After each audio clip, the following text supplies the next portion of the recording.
Last night, I saw Next to Normal at the Donmar warehouse here in London, and I didn't know anything about the show going into it. And for some shows, like let's say an And Juliet, that's okay. You can go into And J and know nothing about it and come out the other side of it feeling pretty damn good. This is not one of those shows. This is a show that has some really, really challenging themes in it. It's something that is going to stop you in your tracks if you go into it with absolutely no preparation. And that's what I did, and I hadn't listened to any of the songs. Like, I'd purposefully avoided listening to them just because I didn't want to spoil things for myself, didn't know anything about the themes present, and boy, watching this show was tough. So today I'm going to give my first impressions. It's not going to be a review because the show is in previews. I saw it on its second preview night. It's got about a week of previews left and then it's going to go into its full run. And as I mentioned also, it's at the Donmar, which is an unusual venue, I think. I love the Donmar. I think it's a really, really cool space. I last saw the band's Visit there last year, but it is small. And as a result, Next to Normal is completely sold out for the entirety of its run.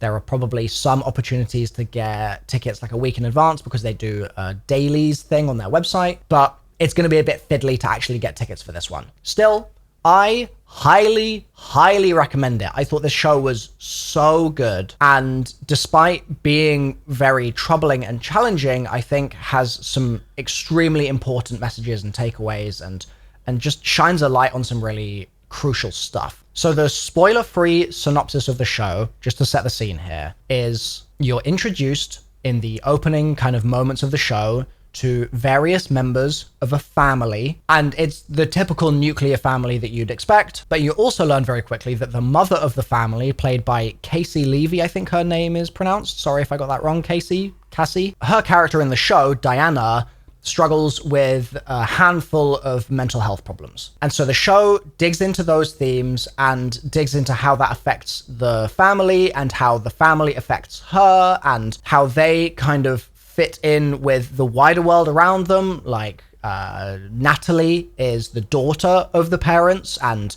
she's at school and meeting people and trying to make friends and build relationships. And so the show shows you how that's affected and how that affects that family unit at the core of it all. And it's very much that kind of back and forth. And there aren't a lot of members of the cast. It's the nuclear family. There's one other guy that's a schoolmate of Natalie's, and then there's another guy that's a doctor, and that's pretty much it. There's just a very, very small cast for this, and I want to give some credit to the casting director. Who was it? Anna Cooper, CDG. I'm not sure what CDG stands for. Charles de Gaulle? Not sure. Anna Cooper, you have done such an unbelievable job of casting the perfect people for each of their respective roles in this show. I cannot stress enough how from the opening 5 minutes of the show right the way through to the end, I was just continuously blown away by how, even irrespective of the actual acting being done, just looking at the people in front of me and seeing the way that they kind of carried themselves, they were just so perfect for each of those roles. So I want to give you your rounds of applause and your flowers here because I think you've done an incredible job. Just to rapid fire through the main cast, you've got Caissie Levy, like I said, playing Diana. You've got Jack Ofricio playing Henry. You've got Trevor Dion Nicholas playing the Doctor. Jamie Parker playing the dad called Dan. Oh my God, Jamie Parker is just so fantastic. He was so perfect for that role. Jack Wolf playing Gabe. Unbelievable cast. So good. Outrageously good. Eleanor Worthington Cox playing Natalie, who is also just phenomenal. And not only were they all cast perfectly, but I also thought that their performances as well were next to perfect, let's say. There was so much energy in each of them, just exuding that core kind of tenet of their character, or the tenets of each of their characters. And so in Caissie Levy's case, like playing this mother who is trying to keep her family together and trying to be that overarching kind of glue that is so necessary in any family, but then that is also unable to hold herself together in many ways and unable to grapple with her own challenges and her own mental health problems, etc. And the way that she portrayed that was so beautiful, honestly. It was really remarkable seeing her go from being high functioning, fully operational, successful, capable woman to someone struggling so much but retaining her humanity throughout all of that. I mean, I was in tears for most of the show.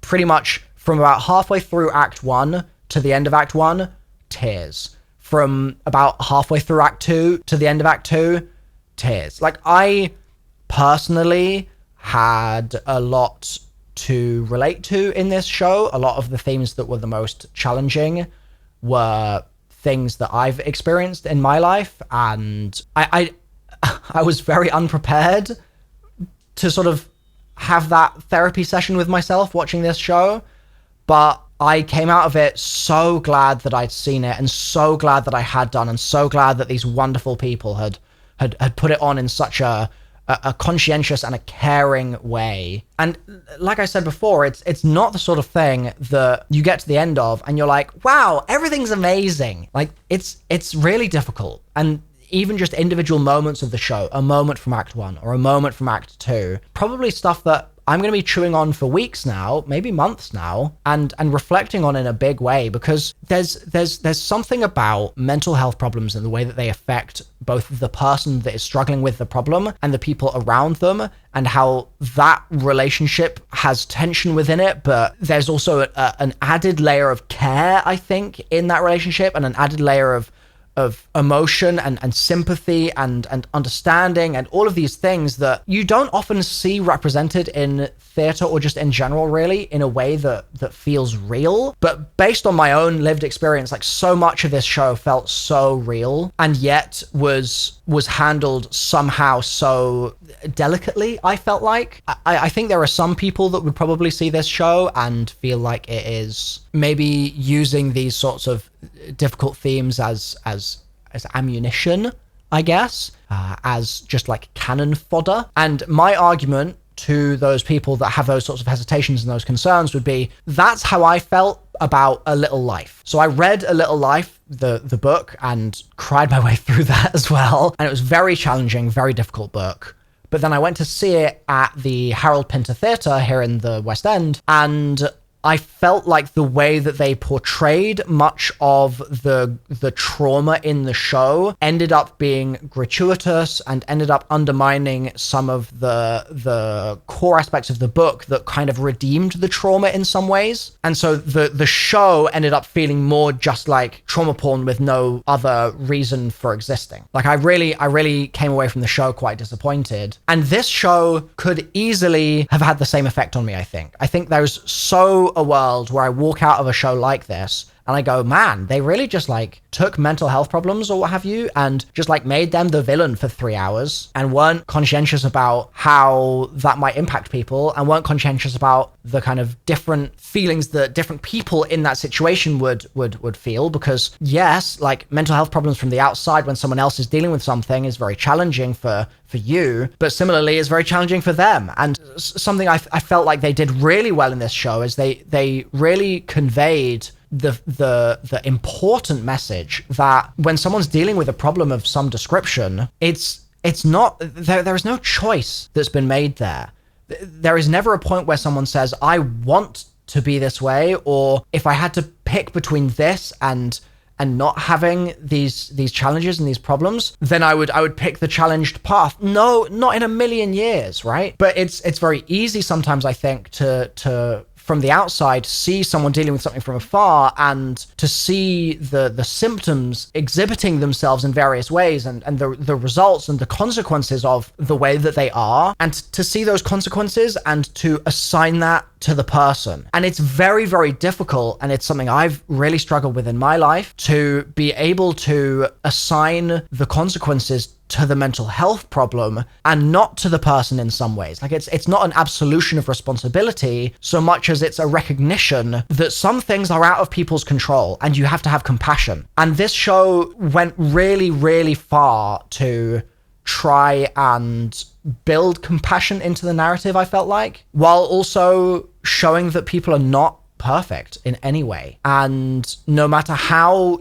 compassionate you try and be, sometimes your compassion can be a cage, and your compassion can can trap you and can trap other people and can make them feel like they need to fit into your kind of coping framework in order for you to be okay, but then it further makes their life difficult. And I mean, I could talk about this show for hours. I really thought it was just unbelievably good, but such a difficult watch. Probably some of the most wounding theatre I've ever seen. But from that, I feel like I've already gotten so much, and I think I'm going to get so much more as time passes. And I think it would also be worth calling out the fact that this is not the contemporary musical style. You have a scene, right? And the scene is ongoing, and then they sing a song, and it leads into the song, but then the song will end, and it's like, okay, let's have another scene, let's have a little bit of conversation. Like, that's pretty standard, right? For contemporary musical theatre. Whereas this show has very, very few scenes. Almost everything is musical in some way.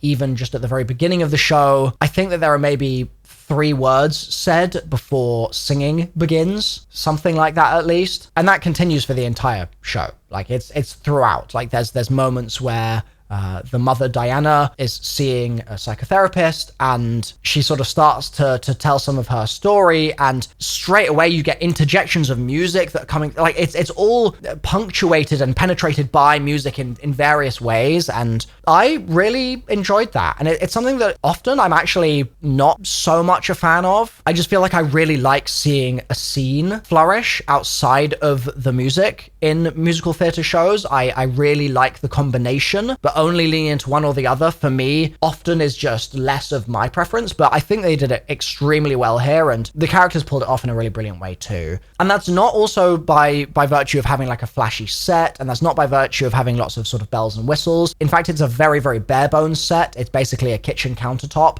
and that's pretty much it. There's occasionally a chair, but there is very little else. And they do make some choices that I think I actually really liked. So, for instance, there's a point where one character is using a microphone to sing, like a physical handheld microphone, and then will put the microphone in front of other characters' faces while they're talking, while they're singing. So they'll keep sort of singing their line, but they'll now be singing into the microphone. It completely changes the dynamic there, and it's really interesting in how Gabe, who's the one holding the microphone, how his role is in the show. Just having him hold the mic in that way was a really interesting moment. And so the staging there and the way that they did that I thought was great. But there was some other moments that were a little more abstract. Like, for example, at one point, all of the characters, should I say this? All of the characters emerge from a part of the set that I didn't realize was going to be something they could emerge from. Let's put it that way. I'm going to try and keep it spoiler free. And that was weird.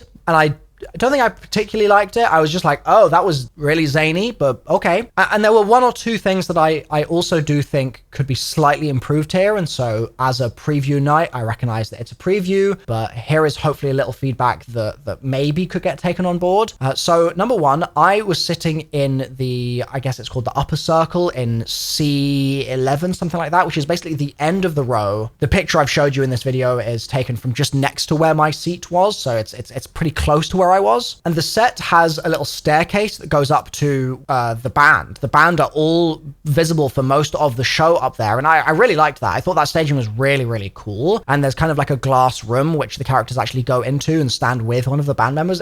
Really interesting situation, and I really liked it. But where that staircase goes down to, there's like a little corner of the stage there, and it's pretty much impossible to see any character standing at the bottom of that staircase. And so if you're sitting on that side, C11 or whatever it was of the upper circle, it is totally impossible for anyone in that entire section to see that character. And so just having them take like one single step forwards towards the center of the stage there, so they weren't nestled in the very back corner, would really help. And there was a moment towards the end of the show with Diana where a quite important moment was happening and she was back there, and it just meant that my entire section was all trying to go like this to see, and just couldn't do it. So that's just a heads up. I feel like that would be a very easy fix with just a single step forwards. In terms of costume, I thought it was so good. I loved everybody's costumes because it says designer Chloe Lamford, but I'm not sure if that's the costume design in this case. I think it must be, just because there's no one else listed for costume design. So Chloe, you picked some banging outfits for this show. It was so good. I especially really liked Natalie's entire kind of aesthetic towards the start of the show. That felt really cool. And I also loved the progression of how Diana's look changed through the show too. I thought that was brilliant. So that was great. But one note for Tony Gale, sound designer, and maybe Nick Barstow too, the MD, and I guess maybe Nigel Lilly, musical supervisor. There were a few moments in the show where the sound balance was just a little out of whack, and basically the sound of the band was overwhelming the vocals. And it's not so much that it felt like the band was too loud, it's just that some of the vocals sometimes felt too quiet, I think. And especially like towards the beginning of the show, I really felt this. There's sort of an ensemble number where a lot of people are singing, and there's lots of different contrasting parts. So there's one person singing one part that is totally different in rhythm and tone and texture, etc., to another part that's being sung by a different character. And that's always going to be a challenge, right? To make out exactly what's being said in those instances. And in many ways, the point is that you're not meant to be able to make everything out, because it's showing you that so much is going on, right? And I get that, I understand that. But there was a certain amount of I don't want to say muffling, but just a drowning out of the characters in certain areas that felt like it could potentially be improved. And this also happened in songs where maybe there would be two characters singing simultaneously, singing the same thing together, or occasionally, and less frequently, but occasionally when it was just one person and the band was really sort of like just jamming and really kind of rocking and rolling. It just felt like the mic on the actor could have been a little louder or a little more present, or the band could have been a teeny tiny bit quieter in those moments or something. Just because maybe about 5% of the songs in this, I couldn't really fully make out what was being said. It wasn't so much that it was a problem with my overall understanding, but I would have liked for everything to be crystal clear, and it wasn't quite there. But again, it's a preview, so I'm sure that will improve. And also part of it's going to be the challenges of the venue. I'm sure it's difficult to create a perfect soundscape when you've got the band on stage in these boxes in a really unusual venue shape that is definitely not like a theater auditorium. So I thought they were doing a fantastic job. Like, don't get me wrong, if it stayed like this for the entire run, it's not an issue in a big way, I don't think. But just a note that I would really love to see just even like a 1% incremental tweak there. I think that would be amazing. Now, one thing I did want to present the question of is whether the show sanitizes the mental health themes present and kind of takes the sting out in some ways, because I've seen some commentary about this online, and personally for me it didn't. Personally for me it landed in exactly the right place. But there is an element here that I do want to kind of get into, which is that I think that there's a little bit of room for, I don't want to say the wrong message, because I don't think there is a correct message for a show like this, but just a difficult kind of theme that I would want the audience to understand the full context of, I suppose. So this will be a spoiler now, so thank you for watching so far through the video, but this next bit is going to talk about the ending of the show, so just a heads up that you can click away, or you can just leave a like and subscribe and come back next time for another review. That would be amazing. But here we go. The end of the show features Caissie Levy, the mother, Diana, basically leaving the family. Her mental health treatment has not worked, and she basically gives in. She basically says, I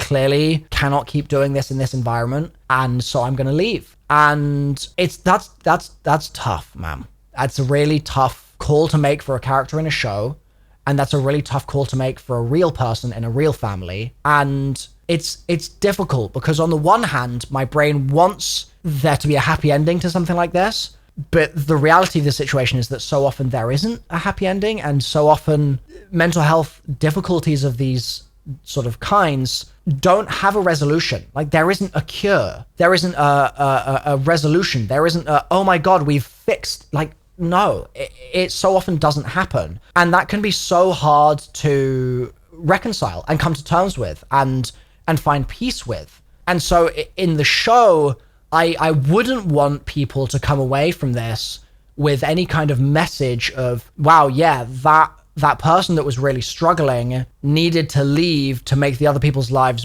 better, because it's not how that is. I question whether there could have been a little more something or other in the script that would have kind of dug into that a little more. Because again, speaking from experience, like I felt like I knew exactly what was going through every character's head in that moment, and I understood it really well. But I just would wonder whether someone kind of less familiar with the themes, let's say, would look at that and almost vilify the person with the mental health problems, or not even necessarily to the extent of vilification, but would certainly at least see them as lesser for the way that they were, and feel like them just removing themselves from the picture was the solution, and sort of would maybe question, like, would things have been better if they had done that sooner? But it's so complicated, right? And I think that there were several moments like that in the show where it could have dug in more, perhaps, but that would have been at the expense of it digging in elsewhere. And overall, I thought that they picked a really appropriate selection of themes of the challenges of being in a family like that, and showcasing all of them. And so I was very happy with it, but I think there's potentially room for some critique there, and I would love to hear your feedback in the comments if you have any strong opinions about this show, whether it be the music, the script, the way that it's portrayed at the Donmar. I want to give a big round of applause to Michael Longhurst for directing this and putting this together in such a really wonderful way. I needed this in many ways, and it will stay with me for a really long time. And you've done me a great service, so I appreciate it. And I'm very grateful to everyone in the cast and crew for their hard work here. So if you can manage it, get a ticket to Next to Normal. It's a toughie, but it's a goodie, and hopefully I'll see you in some more videos on this channel in the near future.